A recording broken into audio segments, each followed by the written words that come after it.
जी, आप सभी लोग मंगलाचरण की पीडीएफ निकाल लीजिए। अस्मद्गुरुभ्यो नमः। अस्मद्परं गुरुभ्यो नमः। अस्मद्सर्वगुरुभ्यो नमः। श्रीराधाकृष्णाभ्यां नमः। श्रीमते रामानुजाय नमः। लंबोदरं परम सुंदरमेकदन्तं पीताम्बरं त्रिनयनं परम पवित्रम् उदयद दिवाकरनिवोज्ज्वल कान्तिकान्तं विघ्नेश्वरं सकलविघ्नहरं नमामि। शरीरं स्वरूपं ततो कलत्रं यशश्चारुचित्रं धनं मेरुतुल्यं मनश्चैनलग्नं श्रीगुरुरं विपद्मे ततः किं ततः किं ततः किं ततः किं नारायणं नमस्कृत्यं नरं चैव नरोत्तमं देवीं सरस्वतीं व्यासं ततो जयमुदीरयेत्। जयतु देवो देवकी नन्दनोऽयं जयतु कृष्णो वृष्णिवंश प्रदीप। जयतु मेघश्यामल कोमलांग जयतु पृथ्वी भारनाशो मुकुंद। कृष्ण त्वदीय पद पंकज पंजरान्ते अद्वैव मे विशतु मानसराज हंस। प्राण प्रयाण समय कफवात पित्तै कंठावरोधन विधौ स्मरणं कुतस्थे। वराहपीडं नटवरवपु कर्णयो कर्णिकारं बिभ्रद्वास कनककपिशं वैजयन्तीं च मालाम्। रन्ध्रानवेरुणधर्षुधया पूरयन् गोपवृन्दै बृन्दारण्यं स्वपदरमणं प्राविशद्गीतकीर्ति। करारविन्देन पदारविन्दं मुखारविन्दे विनिवेशयन्तं वटस्य पत्रस्य पुटे शयानं बालं मुकुन्दं मनसा स्मरामि। रामाय रामभद्राय रामचन्द्राय वेधसे रघुनाथाय नाथाय सीताय पतये नमः। अंजनानंदनं वीरं जानकी शोकनाशनं कपीशमक्षहन्तारं वन्दे लङ्काभयङ्करम्। मूकं करोति वाचालं पङ्गुं लङ्घते गिरिं यत्कृपातमहं वन्दे परमानन्दमाधवम्। भक्ति भगवंत गुरु चतुर्नाम बपु एक, इनके पद बंदन किए नाशत विधन अनेक। इनके पद बंदन किए नाशत विधन अनेक।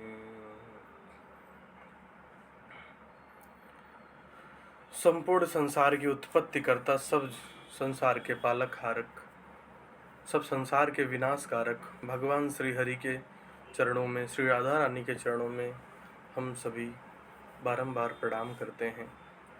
आज की मंगल कथा में आप सभी प्रिय विद्यार्थी उपस्थित हैं और हम लोगों ने कल अध्ययन कर लिया था। क्या अध्ययन कर लिया था कि श्री सूत जी भगवान अपने गुरुदेव श्री सुखदेव जी का ध्यान कर रहे हैं और ध्यान में सर्वप्रथम हम लोगों ने क्या पढ़ा कि श्री सुखदेव भगवान कौन थे और वो धरती पर किस प्रकार प्राकट्य हुए।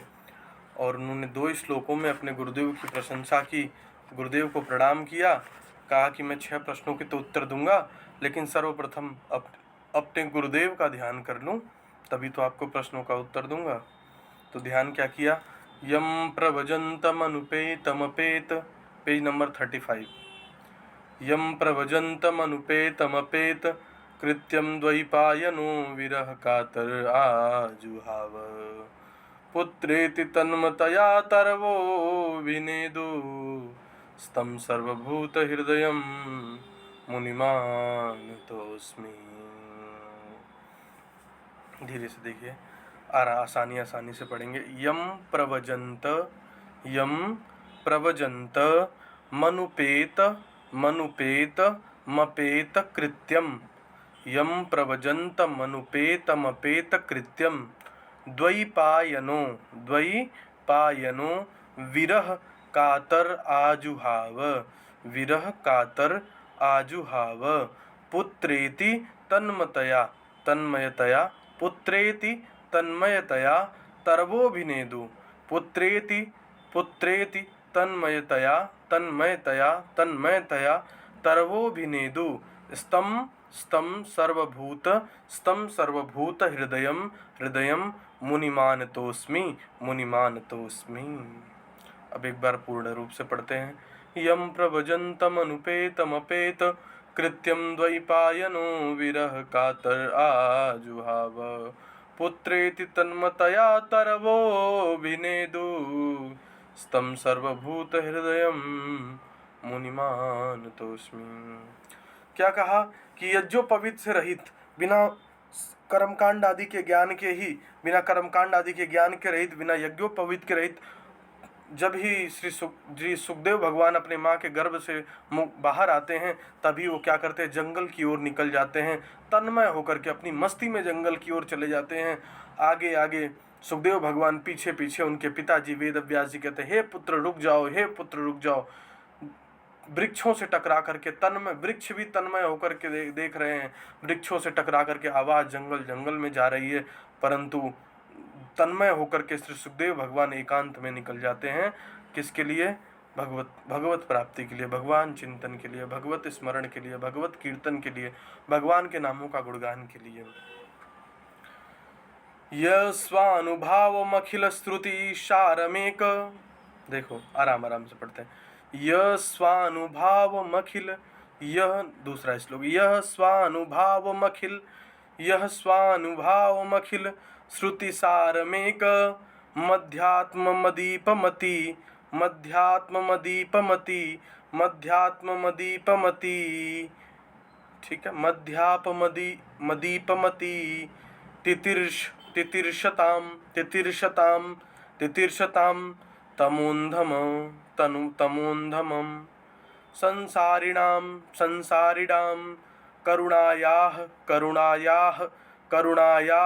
पुराणगुह्यं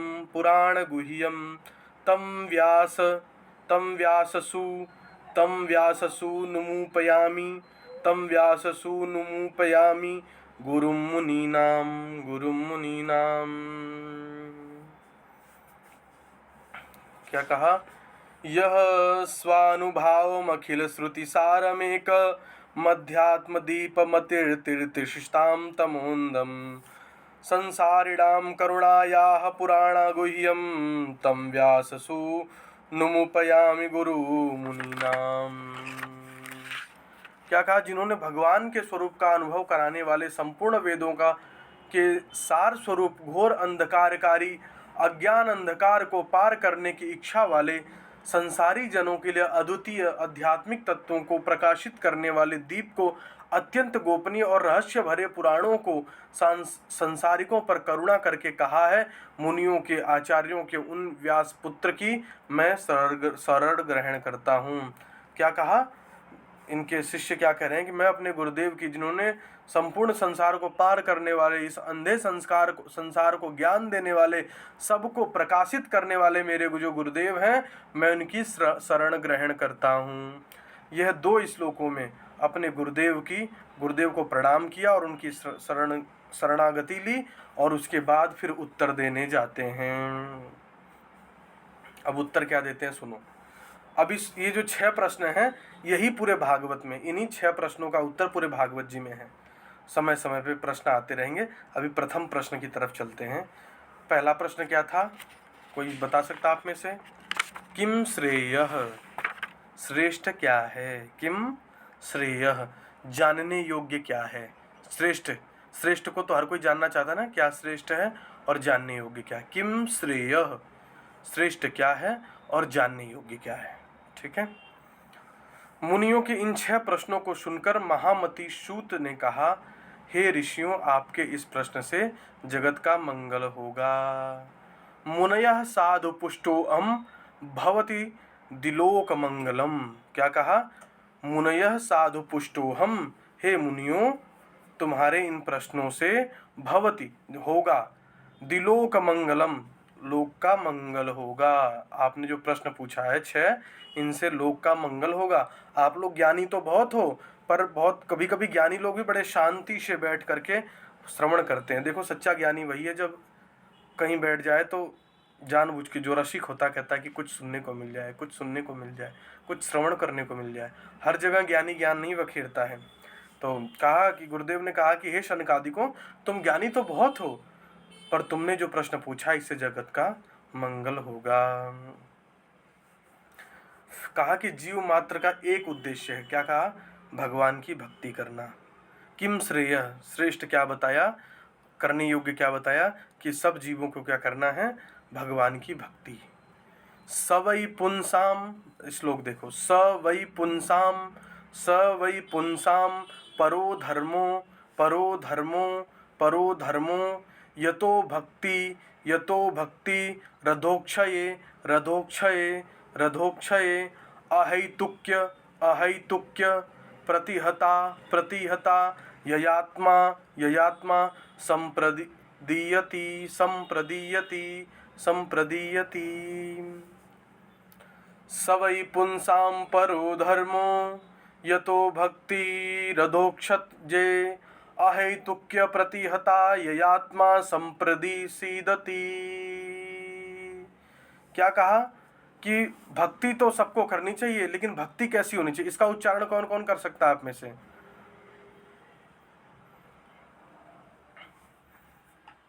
हाँ श्यामा, उच्चारण कर सकते हो?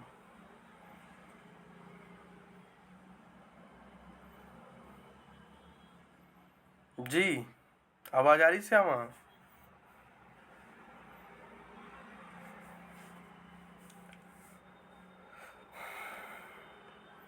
आयुष्मान, आपको आवाज आ रही मेरी? जी गुरुजी। बोल सकते हो आप? जी गुरुजी। बोलो। सवे पंक्षुषा परो धर्मो, यतो भक्ति रक्षजते, कहु यतु य प्रीतिहता, ययात्मा प्रसिद्धिति। संप्रसीदति, संप्रसीदति। सवै पुंसां परो धर्मो, यतो भक्तिरधोक्षजे, आहैतुक्य प्रतिहता, ययात्मा संप्रसीदति। मांडवी आप बोलो। जी गुरुजी। सवै पुंसां परो धर्मो, यतो भक्तिरधोक्षते, अहेतुक्य प्रतिहता, ययात्मा संप्रसीदति। बहुत सुंदर, बहुत अच्छा। तो क्या कहा कि सवै पुंसाम परो धर्मो, यतो भक्ति रक्षोक्षति। कहा केवल भक्ति से काम नहीं चलेगा, भक्ति आ जाए बड़ी बात नहीं है, पर क्या कहा? अहैतुक्य प्रतिहता। अहैतुक, अहैतुक की भक्ति कौन सी होती है जानते हैं? अहैतुक की भक्ति होती है जो जलन से रहित हो। क्या हो? जो जलन से रहित हो। हम किसी की उन्नति देखते हैं, कोई कामना से रहित हो। क्या कहा? हम किसी उन्नति को देख के जल रहे हैं, किसी भक्त को ज़्यादा भजन करते हुए, किसी को ज़्यादा पद पे जाते हुए, किसी को ज़्यादा ऊंचाइयों पे देख के जाते हुए हमारे मन में जलन का भाव आ रहा है। देखो नीचे दिया, काम रहित। क्या कहा? कामना रहित। कामना रहित क्या होता है कि हम भक्ति तो कर रहे हैं, अब कोई भक्ति कर रहा है कि जी पैसा आ जाए, गाड़ी हो जाए, ये हो जाए, वो हो जाए, पत्नी मिल जाए, परंतु भक्ति कैसी होनी चाहिए? अहैतुक, निस्वार्थ भक्ति जिसे कहते हैं। निस्वार्थ भक्ति करने से ही कल्याण होता है। और अप्रियता, निरंतर बढ़ने वाली जब भक्ति ऐसी होती है, तभी तभी क्या होता है? जन अगला देखो, जन यत यासु, जन यत यासु, वैराग्यम ज्ञानम च यदोहैतुकम। क्या कहा? कि जब अहैतुकी भक्ति हमारे हृदय में पैदा होती है तो क्या उत्पन्न होते हैं? ज्ञान और वैराग्य। जन यत यासु वैराग्यम ज्ञानम च यदहैतुकम।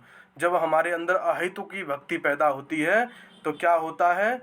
ज्ञान और वैराग्य दोनों स्वतः ही उत्पन्न हो जाते हैं। नहीं तो भक्ति भक्ति तो आ जाती है। अब देखो लोग माला करके वृंदावन में जेब काटते हैं माला पहन के, क्यों? क्योंकि राधे राधे तो जप रहे हैं परंतु ज्ञान वैराग्य हुआ ही नहीं। देखा देखी कर रहे हैं कि वो नाम ले रहे हैं हम भी नाम ले रहे हैं, वो नाम ले रहे हैं हम भी नाम ले रहे हैं, पर क्या ज्ञान है ही नहीं जीवन में कि जी भक्ति भले ही कर लें लेकिन अगर जेब काटते रहेंगे तो मुक्ति नहीं है, वैराग्य भी नहीं है। ये नहीं कि आधे समय काम कर ले आधे समय भक्ति कर ले, अगर पेट पालने की बात है तो नहीं, जेब काट के लोग भक्ति कर रहे हैं। तो ये भक्ति, इस भक्ति से ज्ञान वैराग्य पैदा नहीं होता। जिस भक्ति में ज्ञान और वैराग्य नहीं होता वो भक्ति लंगड़ी होती है। कैसी होती है? वो भक्ति लंगड़ी होती है। तो लंगड़ी भक्ति हमें नहीं करनी चाहिए। धर्म का प्रयोजन धन, धर्मस्य हाप्य वर्गस्य नार्थोत्थापयोपकल्पते। क्या कहा कि धर्म का प्रयोजन धन की प्राप्ति नहीं है। धन के सहारे कोई धर्म के सहारे धर्म को आड़ बना करके कोई यदि धन कमाना चाह रहा है तो मूर्ख है, वो नरक में जाएगा। क्या कहा कि धर्म का प्रयोजन धन नहीं है बल्कि धर्म मोक्ष के लिए, क्या कहा, बल्कि धर्म मोक्ष प्राप्ति का साधन बताया है। क्या कहा कि धर्म का प्रयोजन धन की प्राप्ति नहीं है बल्कि धर्म मोक्ष प्राप्ति का साधन है। समझे ना? फिर और एक बात कह दी कि धर्म भी यदि आ जाए, धर्म भी आ जाए, अगर धन भी आ जाए तो धन का प्रयोजन विषय सुख नहीं है, धन से भी धर्म करना चाहिए। अगर हमारे पास धर्म कर रहे हैं, धर्म पे चलते हुए धन आ जाए, फिर ऐसा नहीं कि हम विषय आसक्ति में लग गए, विकारों में लग गए, ऐसा नहीं। धन का प्रयोग क्या होना चाहिए? धर्म होना चाहिए। धन का प्रयोग क्या होना चाहिए? धर्म होना चाहिए। मुख्य रूप से पहले प्रश्न का उत्तर क्या है? जीवस्य तत्व जिज्ञासा नार्थे यक्षेह कर्म भी। उस परम तत्व को, पहले प्रश्न का उत्तर क्या है? पहले हमने प्रश्न क्या था? किम श्रेयः। क्या था प्रश्न? किम श्रेयः, जानने योग्य क्या है। ठीक है, श्रेष्ठ क्या है, जानने योग्य क्या है। श्रेष्ठ क्या है, जानने योग्य क्या है, बात एक ही है। तो क्या कहा? जीवस्य तत्व जिज्ञासा। यहाँ उत्तर मिल रहा है आप लोगों को। पहले तो सामान्य भाषा में बता दिया कि भक्ति करना चाहिए। क्या कहा? भक्ति करना चाहिए, सामान्य सबकी भाषा में जनता को समझाने के लिए। लेकिन मुख्य बात क्या कही? वेद की बात है ये। जीवस्य तत्व जिज्ञासा, उस परम तत्व परमात्मा को, भगवान को जान लेना ही जीव मात्र का उद्देश्य है। क्या कहा? उस परम तत्व परमात्मा को जान लेना ही जीव मात्र का उद्देश्य है। देखो नीचे लिखा है, जीव का एकमात्र प्रयोजन तत्व की जिज्ञासा है। तत्व किसे कहते हैं? अखंड ज्ञान को ही तत्वज्ञानी तत्व कहते हैं। वह अखंड ज्ञान एक ही है। ज्ञानी उसे ब्रह्म कहते हैं, योगी उसे परमात्मा कहते हैं और भक्त उसे भगवान कहते हैं। क्या कहा कि सबकी कहने की भाषा अलग अलग है, लेकिन वो तत्व क्या है? ज्ञानी लोग उसे ब्रह्म कहते हैं कि ब्रह्म को प्राप्त कर लिया मैंने, योगी परमात्मा कहते हैं कि मैंने परमात्मा को प्राप्त कर लिया, और भक्त कहते हैं कि मैंने भगवान को प्राप्त कर लिया।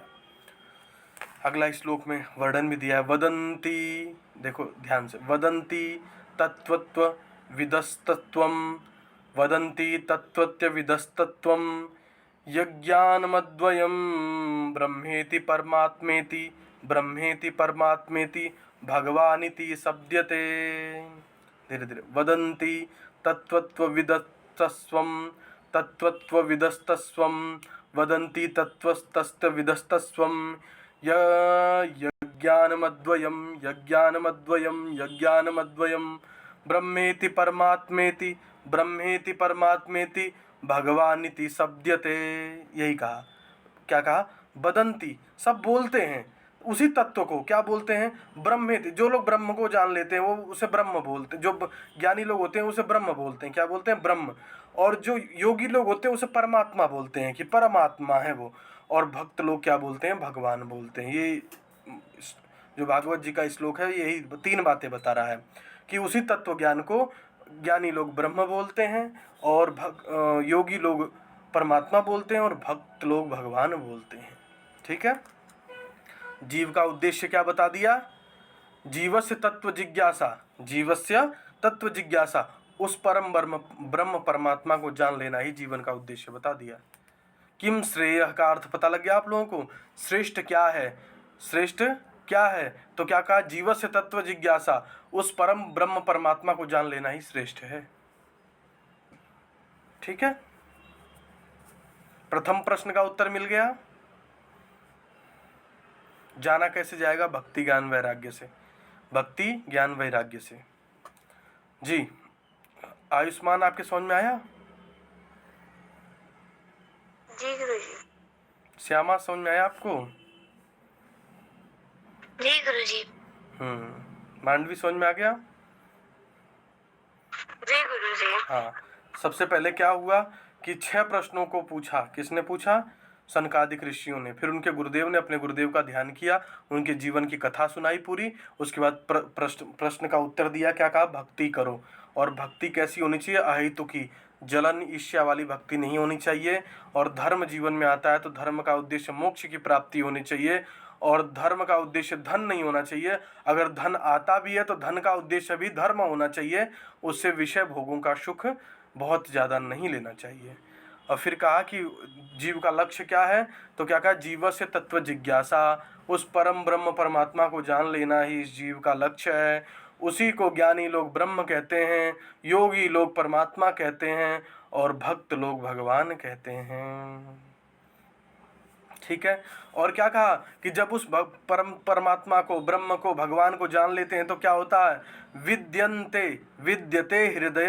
विद्यते हृदय ग्रंथिश्छिद्यन्ते सर्व संशयाः क्षीयन्ते चास्य कर्माणि दृष्ट एवात्म ईश्वरे। क्या कहा? अब देखो एक साथ पढ़ते हैं। विद्यन्ते हृदय ग्रंथिश्छिद्यन्ति सर्व संशया क्षीयन्ते चास्य कर्माणि दृष्ट एवात्मरीश्वरे। क्या कहा कि जब उस परमात्मा को जान लेते हैं तो क्या होता है? उस परम तत्व का साक्षात जान लेने पर हृदय की अहंकार की सारी ग्रंथियां छिन्न भिन्न हो जाती हैं। हमारे हृदय में जितनी भी अहंकार की ग्रंथियां हैं कि हम कर रहे हैं, वो सब मिट जाता है। क्या हो जाता है? वो सब कुछ अहंकार हमारे हृदय में छिन्न भिन्न हो जाता है, सारे संशय मिट जाते हैं, और कर्म बंधन भी क्षीर्ण हो जाता है। और क्या होता है? कर्म बंधन भी क्षीण हो जाता है। व्यक्ति कर्म के बंधनों से भी क्षीण हो जाता है। जैसे मैंने आप लोगों को पूर्व में बताया था, आप लोगों को यदि स्मरण हो कि ब्रह्मा जी को भगवान श्री हरि ने अपने संकल्प मात्र से सब वेद वेदांत, सब दर्शन आदि का सबका अध्ययन करा दिया था। बताया था मैंने आप लोगों को पहले। भगवान के संकल्प मात्र से भगवान कैसे अध्ययन कराते हैं? भगवान के संकल्प मात्र से आपको सब कुछ ज्ञान हो सकता है। जैसे ध्रुव जी को भगवान ने जैसे ही शंख से स्पर्श किया वैसे ही महाज्ञानी हो गए, और फिर उनके सामने बड़े बड़े विद्वान फेल हो गए। ऐसे ही भगवान की मात्र कृपा हो जाए, भगवान मात्र संकल्प कर लें, संकल्प मात्र से सब ज्ञान प्राप्त हो जाता है। तो ब्रह्मा जी को भगवान के संकल्प मात्र से वेद वेदांत आदि, भागवत आदि सब ग्रंथों का ज्ञान हो गया। फिर ब्रह्मा जी ने नारद जी को चतुर्श्लोकी भागवत का ज्ञान कराया था, ये मैंने आपको पहले बताया था। फिर मैंने बताया था कि नारद जी ने सप्ताह विधि सनकादिक ऋषियों ब्रह्मा जी के पुत्रों से सीखी थी। 7 दिवस की कथा कैसे होती है। तो अभी हम लोगों ने क्या क्या पढ़ लिया? अभी हम लोगों ने पढ़ लिया कि प्रथम प्रश्न का उत्तर पढ़ लिया कि उस परम तत्व भगवान को जान लेना ही जीव का उद्देश्य है, और उसी को लोग ब्रह्म कहते हैं, उसी को परमात्मा कहते हैं, और उसी को भगवान भी कहते हैं। और जब भगवान का साक्षात्कार हो जाता है तो हमारे हृदय से अहंकार छिन्न भिन्न हो जाता है। यहाँ तक प्रथम प्रश्न का उत्तर पूर्ण होता है। फिर शौनक जी पूछते हैं कि गुरुदेव, भागवत जी की उत्पत्ति कब, कहाँ और कैसे हुई? क्या पूछते हैं? भागवत जी की उत्पत्ति कब, कहाँ और कैसे हुई? अब आप लोग ये भी जान लो कि श्रीमद् भागवत जी की उत्पत्ति कब, कहाँ और कैसे हुई है। फिर सूत जी बताना प्रारंभ करते हैं कि द्वापर के अंत में पराशर ऋषि और वासुकी कन्या सत्यवती के गर्भ से साक्षात भगवान के ही कला अवतार द्वैपायन वेद व्यास जी का प्राकट्य होता है। वेद व्यास जी पैदा होते हैं। कलयुग के कुलसित प्राणियों का कल्याण करने के लिए व्यास जी ने एक वेद के 4 भाग कर दिए। पहले एक ही वेद हुआ करता था, लेकिन व्यास जी ने सोचा कि प्राणियों का कल्याण हो जाए, सबको सरल भाव में सब समझ में आ जाए, इसलिए एक वेद के 4 भाग कर दिए, ऋग्वेद, यजुर्वेद, सामवेद और अथर्ववेद, 4 वेद कर दिया। और उससे भी बात नहीं बनी तो फिर पंचम वेद महाभारत की रचना की। महाभारत को क्या कहते हैं? पंचम वेद। और एक एक करके 17 पुराण लिख दिए, फिर भी शांति नहीं मिली, फिर भी मन को शांति नहीं मिली। दुखी बैठे हुए थे, परेशान थे, चिंताकुल थे, व्याकुल थे, तभी वहाँ नारद जी आ जाते हैं। उसी समय नारद जी अकस्मात आ गए। व्यास जी ने सूर्य पूजित नारद जी का विधिवत पूजन किया। क्या किया? नारद जी आ गए तो नारद जी का व्यास जी ने विधिवत पूजन किया। तम विज्ञाय सहसा प्रत्युत्थाय गतं मुनि पूजयामास विधिवन् नारद सूर्य पूजितम। धीरे धीरे तम विज्ञाय, उसी समय, सहसा अचानक, प्रत्युत्थात या गताम, उसी समय वहाँ उपस्थित हो गए मुनि। कौन? नारद मुनि। पूजयामास, उनका पूजन किया गया। विधिवन मतलब विधि प्रकार से। नारद सूर्य पूजितम, नारद जी का पूजन किया गया। श्री नारद मुनि तथा व्यास जी का संवाद होता है। नारद जी कहते हैं, हे भाग्यशाली, हे पाराशर जी के पुत्र, क्या आपका शरीर स्वस्थ और मन प्रसन्न है?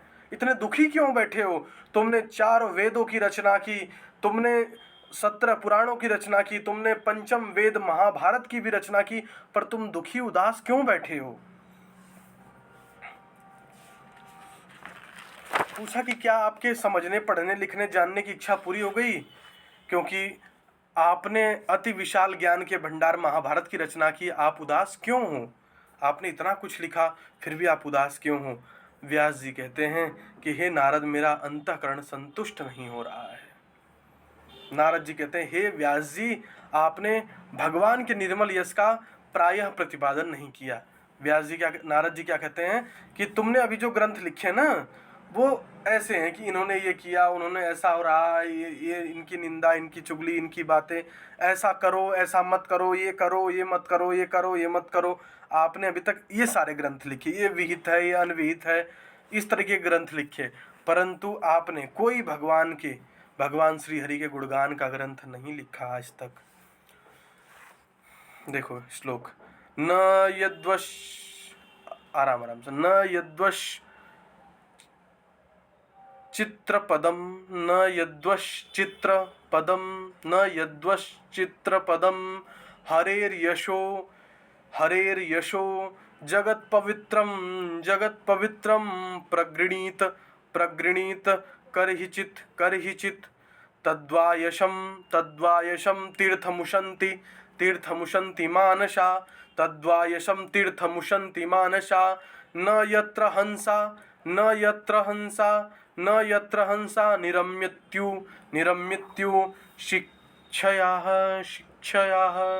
शिक्षया निरम्यत्यु शिक्षया। क्या कहा? कितनी बड़ी बात कही। देखो, अलंकारों से युक्त पदों वाली जो वाणी जगत को पावन करने वाली हो, भगवान श्री कृष्ण की कीर्ति का कभी भी यदि गान नहीं करती हो, वो कौवे के ढेर के समान है। क्या कहा? वो घूर जानते हैं आप लोग? गांव में घूर होता है जहाँ पे जूठन डालते हैं। क्या कहा? कि वो घूर के समान मानते हैं। क्या इन्होंने क्या कहा? कि वो बहुत अच्छी वाणी हो, अलंकारों से युक्त हो, बहुत अच्छी अच्छी बातें लिखी हों, जगत का मंगल करने वाली हो, लेकिन अगर उसमें भगवान की भक्ति, भगवान का स्मरण नहीं है, भगवान का नाम नहीं है, तो फिर वो जूठन, वो घुर के समान है। जहाँ कौवे आते हैं वहाँ हंस कभी नहीं जाते, ऐसे ही वो ग्रंथ जूठन के समान है, घुर के समान है, वहाँ भक्त कभी नहीं जाते। नीचे हिंदी भी लिखा है, जो वाणी भगवान की कीर्तन का गान नहीं करती, भले ही वह कितनी ही अलंकार आदि से युक्त क्यों ना हो, विद्वत जन उसे कौवे के तीर्थ के समान वायस तीर्थ घूर समझते हैं। भगवान के भक्त उसमें विहार नहीं करते। वायस तीर्थ घूर को कहते हैं जहाँ जूठन फेंका जाता है। क्या कहा उन्होंने? कि ऐसी वाणी जो बहुत सुंदर हो, बहुत अलंकारों से लिखी हो, बहुत अच्छी हो, जगत का मंगल करने वाली भी हो, लेकिन यदि उसमें भगवान का गुणगान नहीं है तो वो घुर के समान है। जैसे घुर पे कौवे रहते हैं वहाँ हंस नहीं जाते, ऐसे ही वहाँ पर व्यसनी लोग रहते हैं, भक्त नहीं जाते। क्या कहा? व्यसनी लोग रहते हैं, भक्त नहीं जाते। इसलिए जिस वाणी में भगवान का गुणगान ना हो, जिस ग्रंथ में भगवान का गुणगान ना हो, वो ग्रंथ त्याज्य है, वो ग्रंथ पढ़ने योग्य नहीं है। सोहन राम प्रेम बिनु ज्ञानु, करन धार बिनु जिमि जल जानू। क्या कहा? सोहन राम प्रेम बिनु ज्ञानु, करन धार बिनु जिमि जल जानू। क्या कहा? सोहन राम प्रेम बिनु ज्ञानु, बिना राम के प्रेम के बिना ज्ञान भी व्यर्थ है। क्या कहा? ज्ञान भी किसी काम का नहीं है। करन धार बिनु जिम जल पानू, जैसे नाव में नाव तो हो पर पतवार जो उसे नाव को चलाता है, यदि वो ना हो तो नाव का कोई मूल्य नहीं होता। वैसे ही कहा कि सोए न राम प्रेम बिन ज्ञानू, बिना राम के प्रेम के यदि ज्ञान भी मिले तो व्यर्थ ज्ञान है, उसे त्याग देना चाहिए। भक्ति की ये महिमा बताई गई।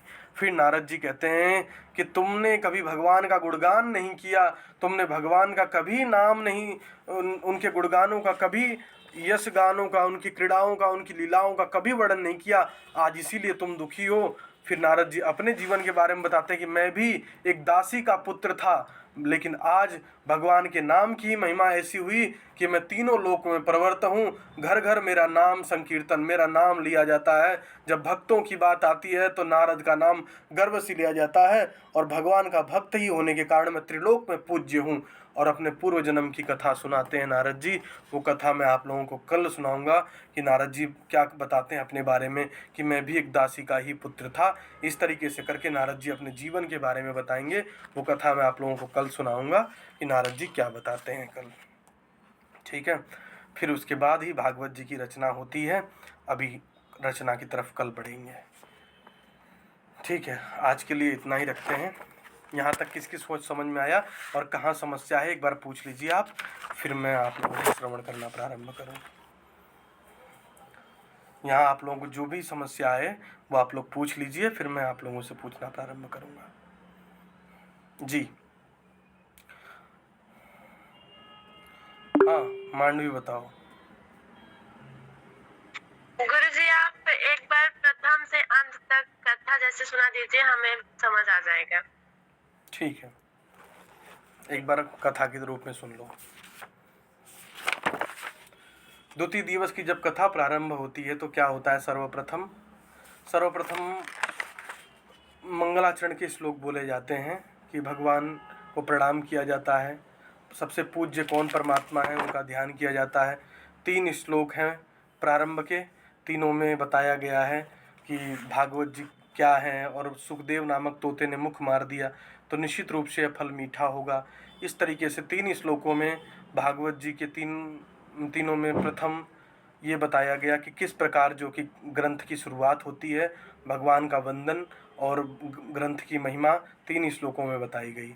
उसके बाद जब कथा आरंभ होती है नैमिषारण्य क्षेत्र में, तो क्या होता है? शौनक आदि ऋषि 6 प्रश्न पूछ लेते हैं अपने गुरुदेव से कि किम श्रेय, हे गुरुदेव श्रेष्ठ क्या है, जानने योग्य क्या है, शास्त्र सार क, सब शास्त्रों का सार क्या है, स्व अवतार प्रयोजन, भगवान के अवतार का क्या प्रयोजन है, और किम कर्म, भगवान ने अवतार लेकर के क्या कर्म किया, किवत अवतारस्य, और भगवान के कितने अवतार हुए, धर्म किम शरणम गत, भगवान के चले जाने पर धर्म किसकी शरण में चला गया।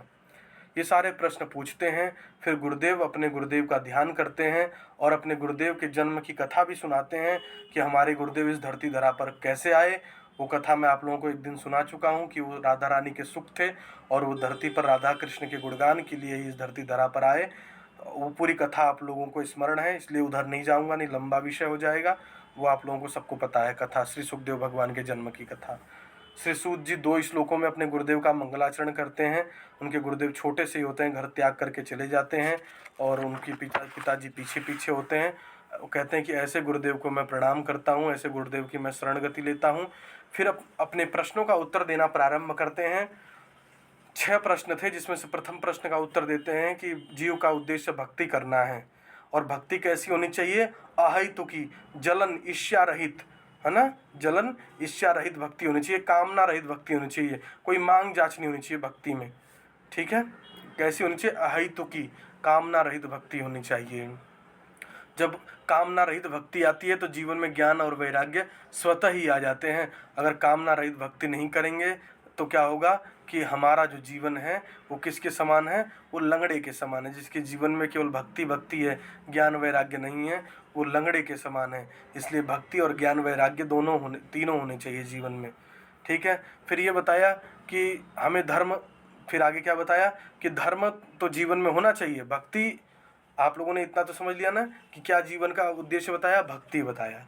ठीक है, और भक्ति अगर अहेतुकी होगी तो ज्ञान वैराग्य स्वतः ही जीवन में आ जाएंगे। और धर्म आएगा, धर्म आने से क्या होगा? धन आएगा, लेकिन धर्म का उद्देश्य आनंद मौज मस्ती नहीं होनी चाहिए, धन का उद्देश्य धर्म करना होना चाहिए। और उद्देश्य क्या बताया? जीवस्य तत्व जिज्ञासा। पहले तो भक्ति बता दिया कि जीवन का उद्देश्य भक्ति है, परंतु थोड़ा सा कठिन शब्दों में ज्ञानियों के लिए बताया कि जीवस्य तत्व जिज्ञासा, उस परम ब्रह्म परमात्मा को जान लेना ही इस जीव का उद्देश्य है। कहा ब्रह्म कौन? तो कहा कि वही भगवान को ही कोई कोई ब्रह्म कहता है, कोई कोई परमात्मा कहता है और कोई कोई भगवान कहता है। ठीक है, ये बात कही और कहा कि जब उस भगवान का आभास हो जाता है हृदय में तो क्या होता है कि अहंकार की हृदय की सारी ग्रंथियां नष्ट हो जाती हैं, छिन्न भिन्न हो जाती हैं और हमारे हृदय में प्रकाश हो जाता है। प्रथम प्रश्न पूरा होता है। फिर सौनक जी ने पूछा कि हे गुरुदेव, भागवत जी की उत्पत्ति कैसे हुई? फिर सूत जी कहते हैं कि द्वापर युग के अंत की बात है।